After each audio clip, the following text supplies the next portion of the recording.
Lights, please. Lights.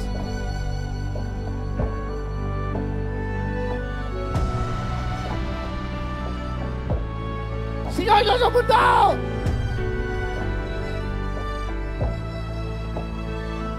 Ang nagmalasakit, nagmahal!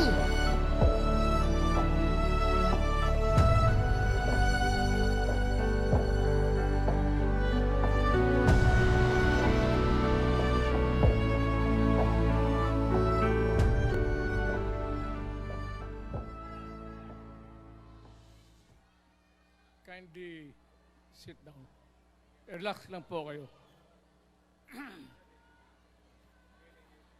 Medyo paus ang boses ko.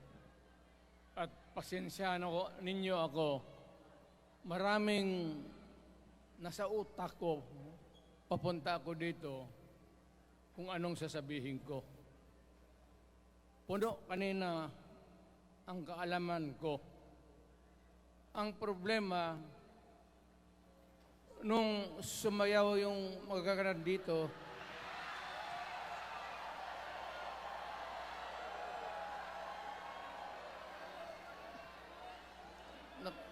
nakalimutan ko. Matanda na rin kasi ako. Ano ito? Meeting de Avance? Alam mo, nung unang panahon, wala naman tayong kamuang-muang, wala naman tayong kalaban, wala namang nagagalit sa atin. Pumunta ang Espanyol at inagaw ang ating lupa, hinirang.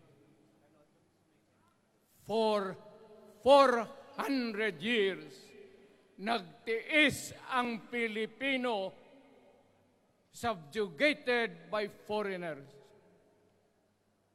Then, during the American and Spanish War, natalo ang Espanyol at napunta ang ating bayan sa Amerika. Anak ng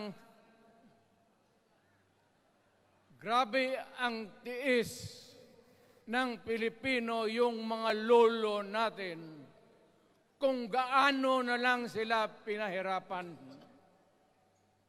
Alam mo noon, kung hindi ka magsimba, ay may mga pare nandyan, they know the history of Christianity. Alam mo noon, kung hindi ka magsimba, 10 palo sa katawan mo. You doubt my... Ayan si Father Ivasco, Chief of Staff ko sa City Hall. Siya yung NPA leader doon sa Libungan. May plenum ang komunista. Itong mga sundalo natin, nandito sa harap ko, nahuli yan si Ivasco. At ako naman ay fiscal noon, pumunta ako sa Katitipan para i-administer ko yung oath niya, yung statement niya kung totoo o hindi. Pagkatapos noon, sabi ng mga sundalo, Piskal, papatayin namin itong 2 pare. Father Tison, Waray, pati si Father Ivasco. Bumaba yan sila sa Visayas para makiksapalaran sa NPA. Sabi ko, wag, kasi pare yan. Puta, alam mo, ang Diyos nandyan eh. Kung ito lang naman yan ang prinsipyo, ideolohiya, hindi naman kriminal yan, kidnapper o pusher. Sabi ko, kulungin na lang ninyo. So, sa matagal na panahon, sulat siya ng sulat kay Cory. Eventually, na-release yan sila lahat, pati na ang asawa nila Quintanar, yung mga komunista, mga Esparo, nanggaling dito at naging uso sa buong Pilipinas, yung pagpatay, wala, barangay captain, konsehal, military, navy, police, puro may pamilya, anak ka ng kakawalang kwenta yung ideolohiya. Kung hindi mo man lang mabinta sa mapayapa na panahon, so kinuha ko siya Chief of Staff, tapos umuwi siya sa Bohol, naging governor. Pare ito. Nandito siya ngayon, kasama tayo, at maraming salamat. You guys from other parts of the Philippines nagpunta rito para lang makipagduyog sa Bisaya.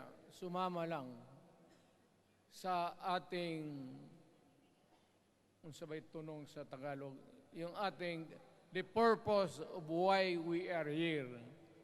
Wala akong,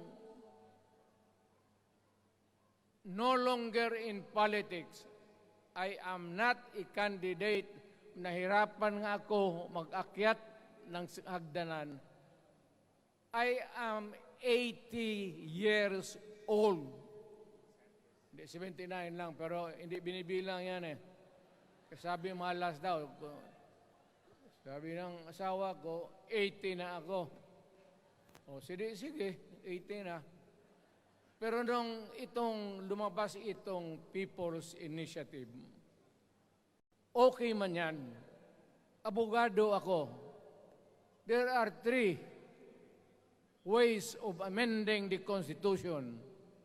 Mag-constitutional convention, mag-election tayo sa political districts ng representante para sa assembly to convene there and propose changing or modification of our Constitution.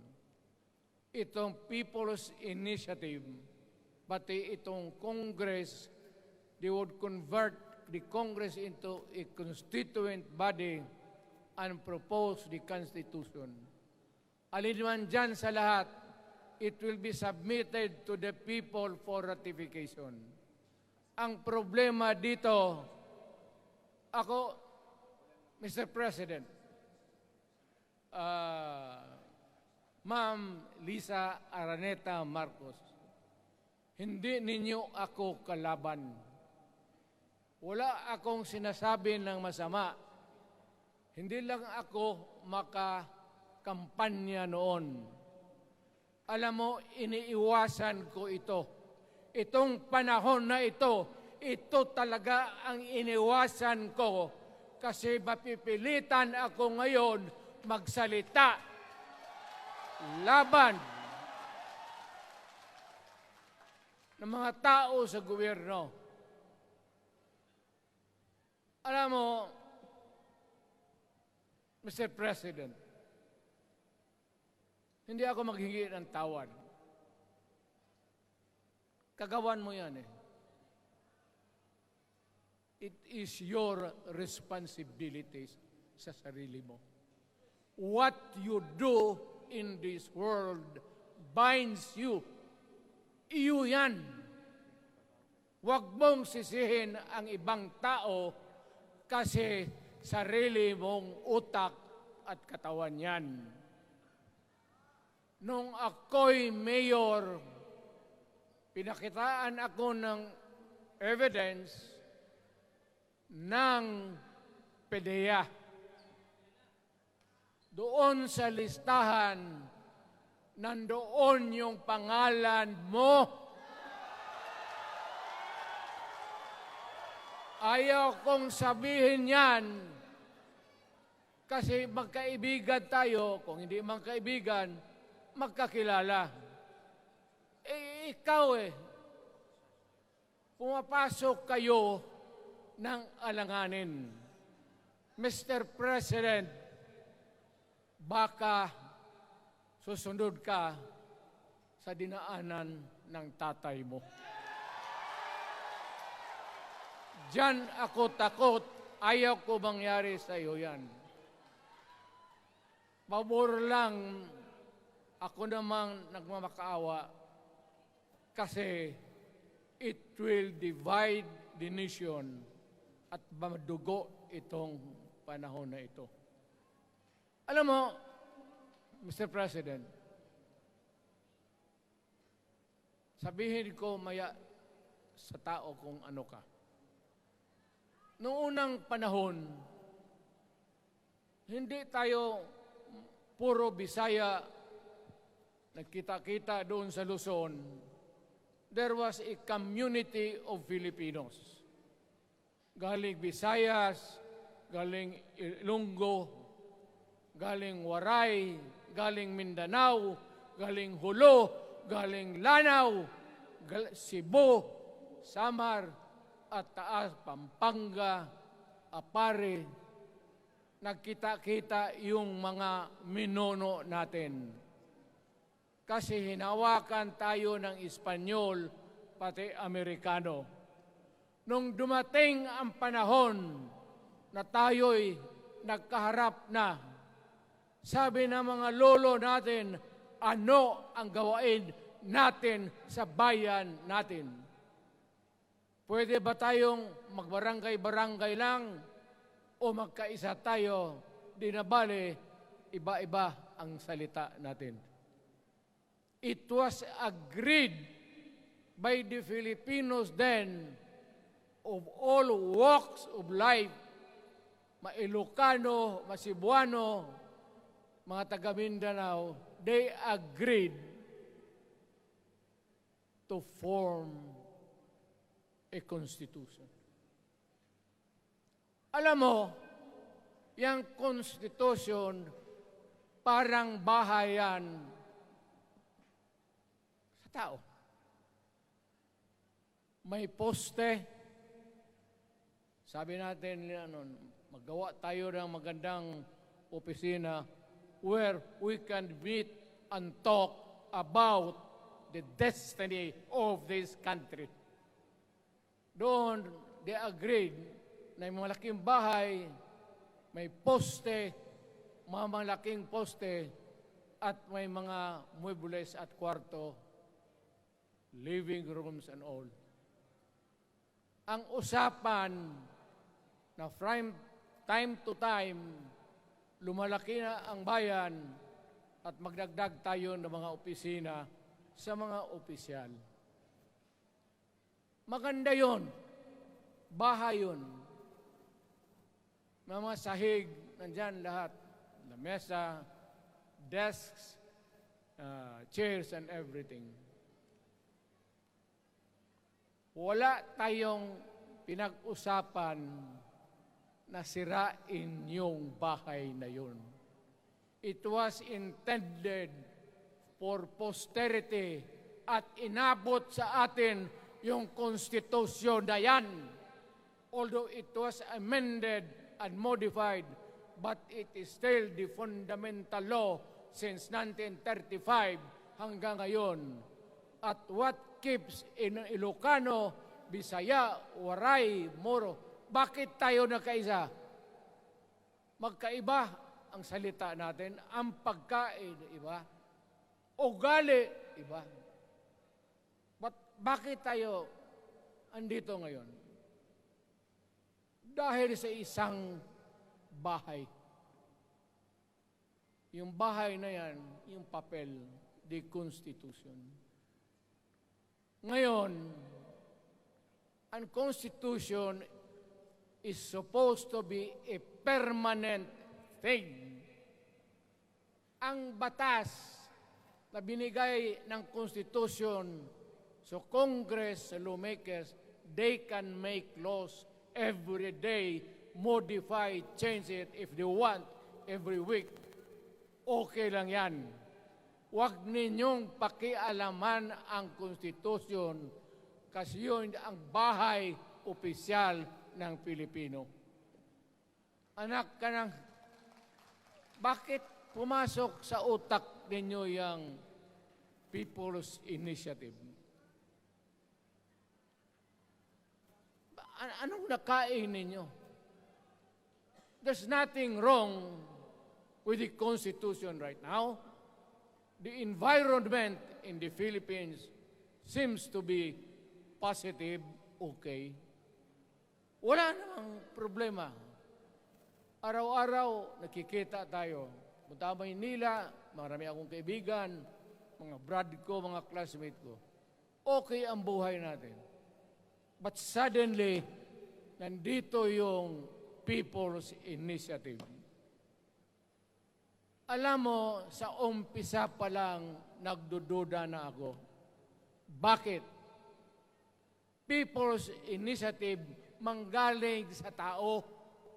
Dapat yan galing sa mga purok at doon sa barangay at doon sa DILG, ipasa nila sa syudad, sa probinsya at sa national office.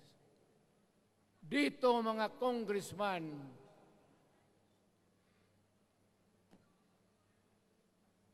alam ninyo, kung magkaletse-letse ang buhay na ito, sabihin ko sa military, sirahan ninyo yung Congress. Magastos, nagbabayad tayo, nag-usik-usik sa kwarta. Sige pamayad para People's Initiative.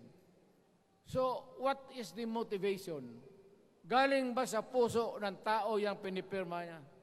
Hindi yung pirma niya yung petition para ito, kaming nagsipirma dito, pumayag na merong pagkaiba ngayon sa Constitution. Pirma lang, pati pera. Anong klase yung putang inang yun? Ganon na lang ang tingin ninyo sa Pilipino. Pagka ganon, maghiwalay-hiwalay na tayo.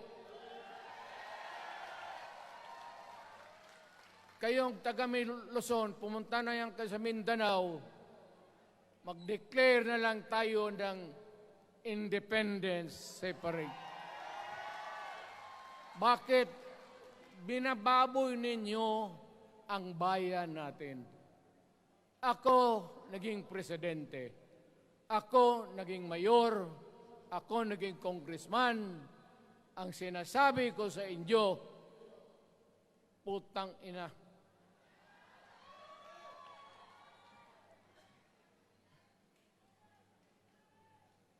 Malinis to. Baka ihi mo ito ha.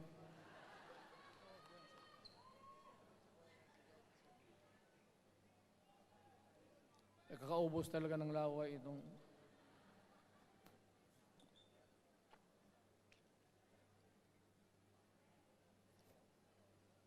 What do you expect? The national government, particularly ang Malacanang, anong gusto ninyong response? Niwala kayong mga seminar na ganon. You never educated the Filipino people. You want the Filipino to remain ignorant para you can do what you want with the country. Yan ang totoo. Kasi ginagago ninyo para walang alam ang taong bayan.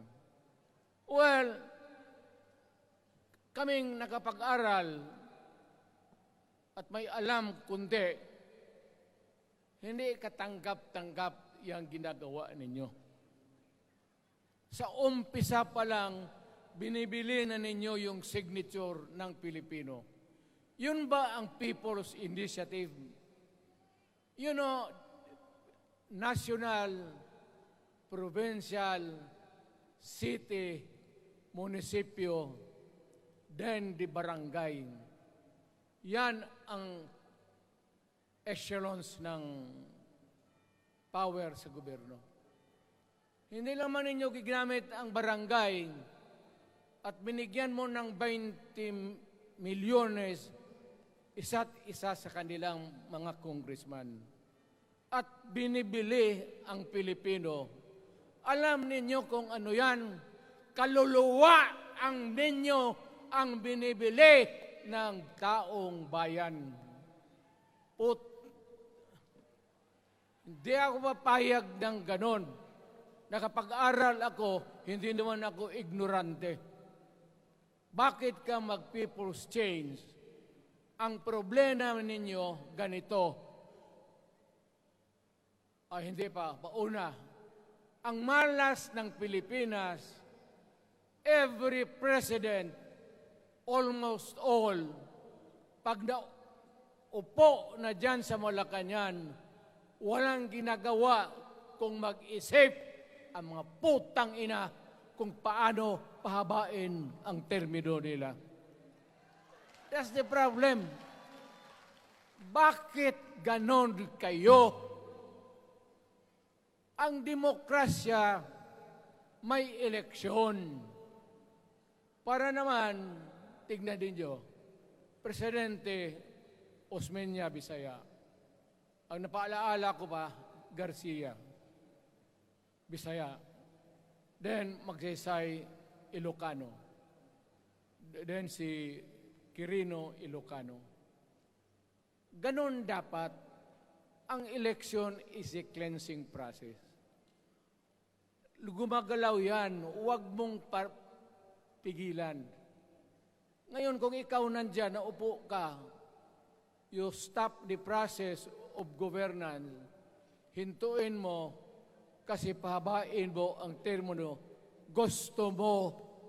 Sabi ko nga sa iyo, Mr. President, kaibigan kita, Bingbong. Pag pinilit mo ito, lalabas ka ng Malacanang, kagaya noong panahon na pinalayas kayo.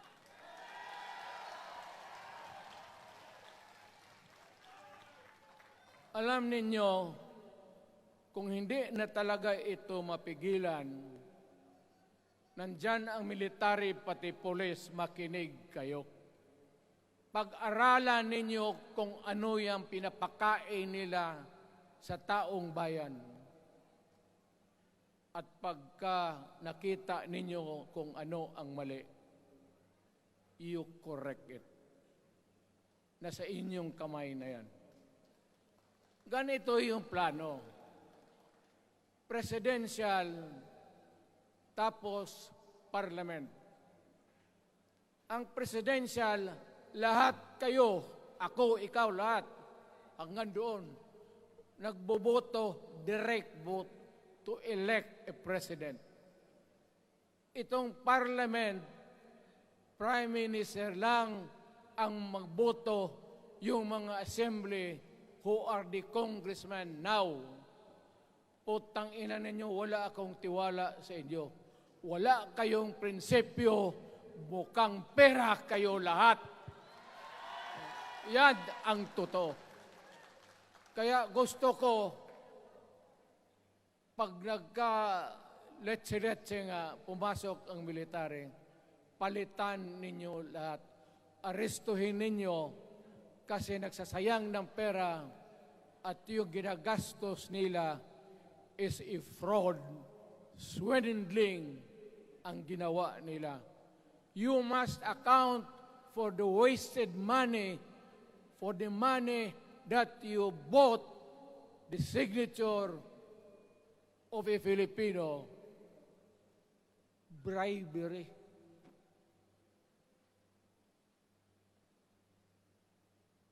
Magdasal lang kayo.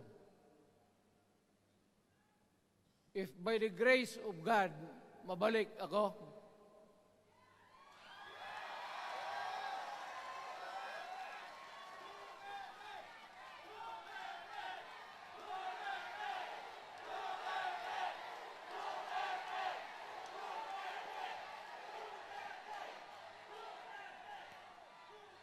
milagro lang naman yan, hindi ba yan totoo?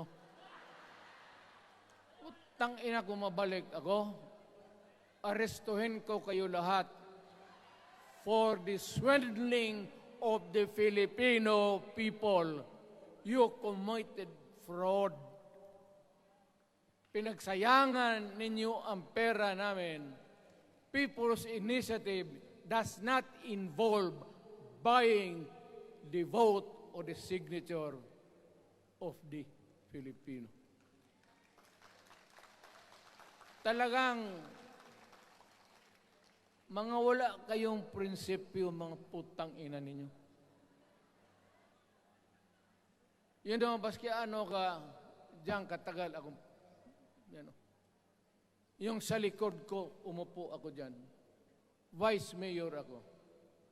Diyan, Mayor ako, pinakamatagal. Naging congressman ako. Presidente. Kayo,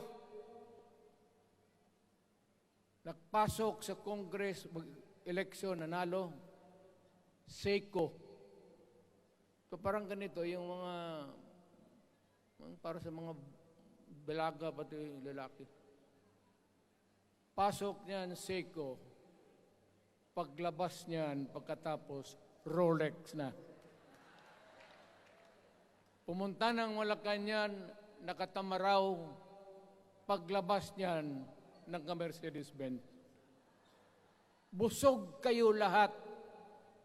Tingnan ninyo yung mga bahay noon ng mga congressman at tingnan ninyo ngayon kung ano kayaman sila, lalo na yung mga bahay nila sa Maynila.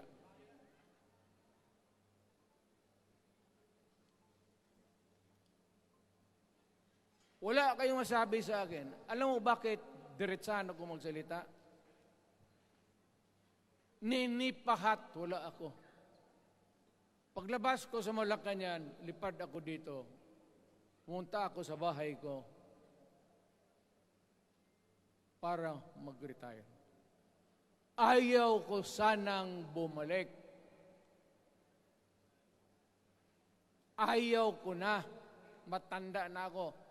Putang ina, napapandol lang ako dyan eh. Kaya lang, marami akong magandang naisip kanina papunta dito. Kaya yung sumasayaw lang kasi yung mga ali. Nabakante tuloy, nakalimutan ko kung ano ko nang tangina. Huwag kayong magpaloko. Alam mo, Parliament, ang ambisyon niyan, karamihan, galing kay Lisa Marcos, pati kay Romualdez. Bongbong bangag yan.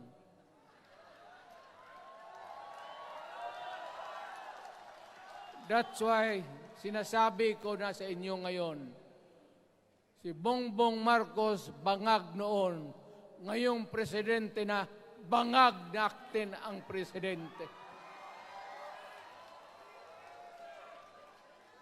Kayong mga military, alam ninyo yan. Lalo na yung nasa Malacanang. Alam ninyo. The Armed Forces of the Philippines, alam ninyo. May drug addict tayo na presidente, putang inang yan.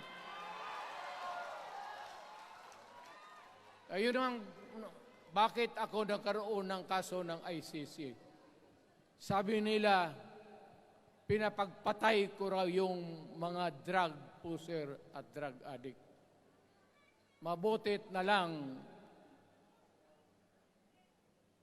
wala na ako sa pwesto, baka kasali ka pa. No, Mr. President, pinilit ninyo kami kayo yung sa Bisaya, kinikitoy mo yung Pilipino. You are testing the waters, not even. You are, pushing to the limits ang pasensya ng Pilipino. Wag na wag mong gawin yan. Wag mong gawin yan, wag mong ituluyan kaya magkagulo. Pag hindi namin napilitan kayo sa mga rallies, sa aming mga boses, ang sentimento namin, ako'y sinasabi ko sa military, nag-hemorrhage ang bayan, gastos dito ng gastos doon. Tapos kung mag-speech, ang pinag-usapan ang putang inang pobreng Pilipino. Gastos dito, gastos doon. Mga military, maawa kayo sa bayan. Pag hindi namin kaya, gawin na ninyo. Gawin ninyo, kawawa ang Pilipinas. Alam mo, presidente, tapos mag-parliament, tumatakbo ng assemblyman o congressman niya si Sandro, tapos ipasok nila sa assembly, gawain nilang prime minister. Yan nga ang sakit ng Pilipino. You want to perpetuate yourself in power at the expense ng buhay ng bayan. Mabuti sana kung bright kayo. Kung drug addict ka lang naman at may asawa kang hungry for power, tapos may isa itong taga Leyte, gusto siyang mag-prime minister at gawin niya itong bongbong, diyan ka lang, ako ang bahala. Ceremonial president ka na lang. Ako na ang magpatakbo ng bayan sa parliament. Yan ang plano nila. Yan ang hindi talaga matanggap natin. Kalukuhan niyang putang ina. Huwag kayong, alam mo, bakit ako makipag-away ng presidente? Marami siyang sundalo. Kaya natin, kayong pumalag, pero there is always a time for everything. May panahon na ikaw ay sikat. Sa ayaw mo at sa hindi, may panahon ka talagang bababa dyan sa Malacanang. Gaano katagal ka man to hang on to the power, that is for God to decide for the nation. Kami, patayin ninyo, wala na akong silbi. Tapos na ako, naging presidente na ako. Nakatikim na ako ng pag-upo ng silya dyan sa Malacanang. Ganoon na lang ang ang alaga ko sa bayan. Alam mo ba, tanungin mo yung lahat ng senador, magbisita sila, isang kanin, isang pork chop o isda, sabaw. Noong panahon ko, sabi ko, yan lang ang mapakain ko sa inyo. Walang steak kasi mahal yan. Hindi natin pera itong kinakain natin. Yan ang totoo. Magtanong kayo ng taga-Malacan dyan. Hindi ako nagpabibida. Sinabi ko lang, huwag ninyong kalimutan, Mr. President, ang delikadesa. Mahirap yan. Magkaroon tayo ng... Ngayon, mula naman, yun naman lang ang dapat lang pagpintuhan natin. Huwag kayong pumayag dyan. Binabastos kayo. Alam bakit? Bakit nadalhin tayo sa parliament? Anak ka na.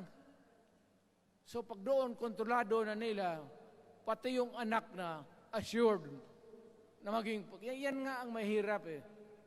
Lahat na maging presidente, ang pamilya nila, walang inisip kung hindi paano titira dyan hanggang sa matapos ang panahon. May I remind you, itong election, papalit-palit ito. Para sa lahat, mayroong Ilocano, may Bicolano, may Bisaya. Hindi mo pwedeng suluhin yan. The election is a cleansing process. It does not, it's never the intention of the whoever wrote the Constitution na ikaw, isang Pilipino, taga-Paway, taga-Batangas, taga-Davao, ikaw, Rodrigo Duterte, nandiyan ka na, huwag ka nang umalis. It was not the intention of the lawmakers. Demokrasya tayo, Mr. President. Huwag mong kalimutan na isang term ka lang pagkatapos bababa ka na. Pag ayaw mong bumaba, utang ina magkagulo ang bayan, sabihin ko sa inyo. Ngayon, nakikinig kayong mga military. Gusto niyong iwasan ang dugo? Kayo lang ang makapigil nito. Putang ina, pigilan mo yung kalukuhan na yan. Pagka hindi itong rally na ito, it will multiply all over the Philippines and there will be trouble. Ako ang nauna kasi galit ako. Dumaan ako ng presidente.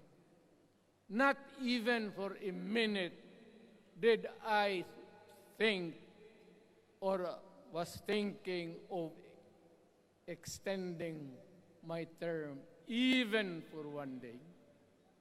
Nung natapos ako sa araw na yon, bumaba ako, sumakay ako, lumipad ako dito sa Davao.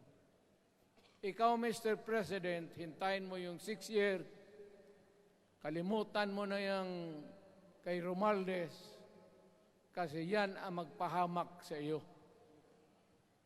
At maraming magagalit sa iyo, pati na ang militar. Kaya hindi na ako magtatagal. Yun lang ang dasal ko. Reject. Protect the Constitution. I am calling now the armed forces and the PNP. Protect the Constitution. Trabaho ninyo yan. Huwag ninyong kalimutan. Kami, inyong dapat, you should worry about the nation. The millions of Filipinos. Huwag kayong mag-isip lang ng isang pamilya. Putang ina. Ilagay ninyo sa utak ninyo yan. Bahala kayo. Balang araw, magsisihan. Pero kasi umuulan naman, hindi ulan. Hindi, shower lang yan doon sa Malacanang, ginagawa nila, pasirit doon.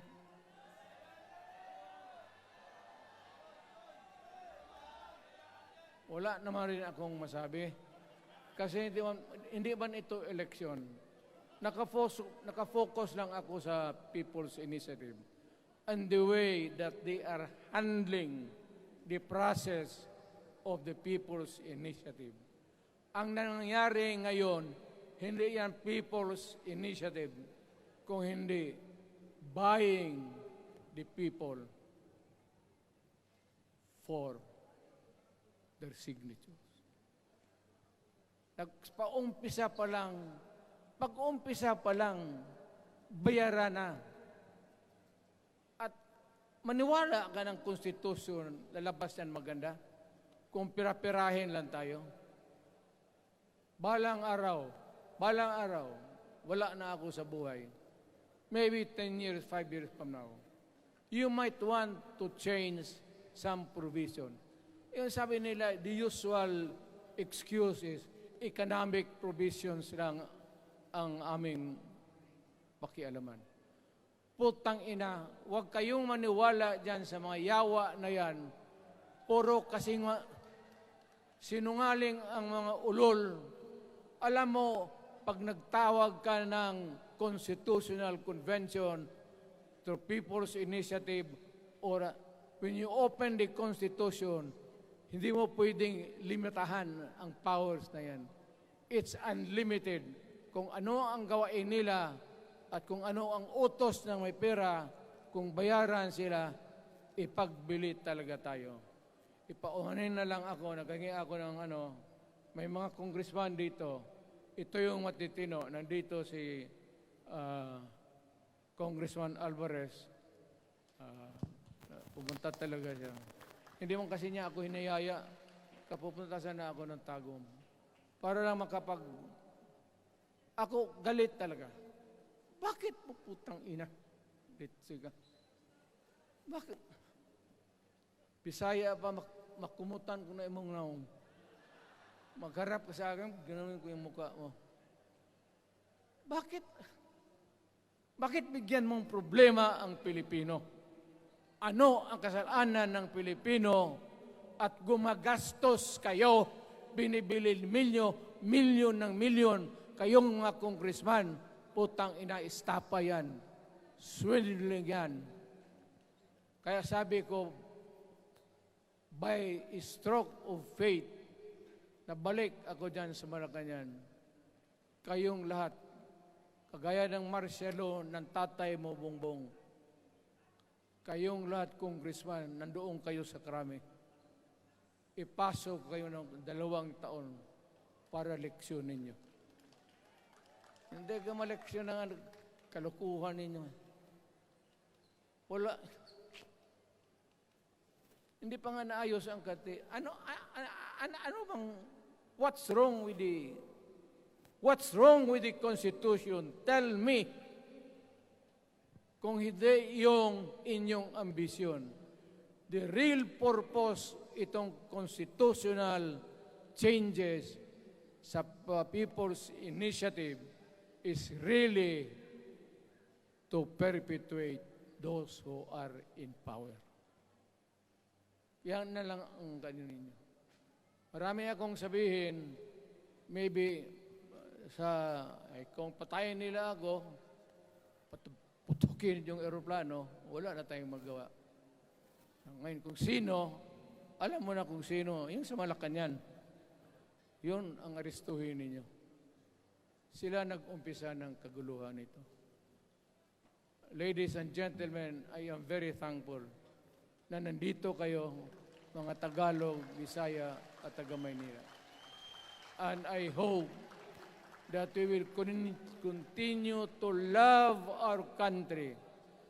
Magbigay sila na pera, tanggapin ninyo, pera ninyo yan. Hindi ba ninyo na sa isip ninyo? Bigyan kayo ng 1,000, 100, tanggapin mo, pera ninyo yan. Pati yung sa bulsa nila, kinakain nila, at pinagbili ng bahay kung saan-saan, pera ninyo. So, make sure na bago kayo lumabas lang naman sa mundong ito, may panahon lahat, mamatay tayo. Mag-iwan kayo ng isang prinsipyo. Sabi ninyo sa mga anak ninyo, tinanggap ko yung pera kasi pera natin ito, ibili natin pagkain. Pero yung prinsipyo natin, huwag natin ipagbili. Yan ang iiwan mo sa mundong ito para sa mga anak ninyo. At yan ang dadalhin mo sa langit. Pagka sinabi ni San Pedro, anong nagawa mo? May ginawa ako para sa bayan. Tapos magsabi sa San Pedro, ano pa? Yung mga ibang bagay na ginawa mo, mga kasalanan, mga kabit, ganon. Sabihin mo kay San Pedro, nandito ako sa langit para makipag-isa sa Diyos. Pag hindi ka tumahimik, yung manok mo, hawakan ko, ilambos ko yan sa ulo mo. Putang ina ka. Buksan mo yung puwertahan at papasok tayo, magkita-kita tayo sa langit. lahat kayong hindi nabili, sigurado ako, langit kayo. Kaya basing anong kasalanan niyo, okay na yan. May guarantee na kayo yung passes. Mahalaga yan as a matter of principle. Prinsipyo sa tao. Maraming salamat po.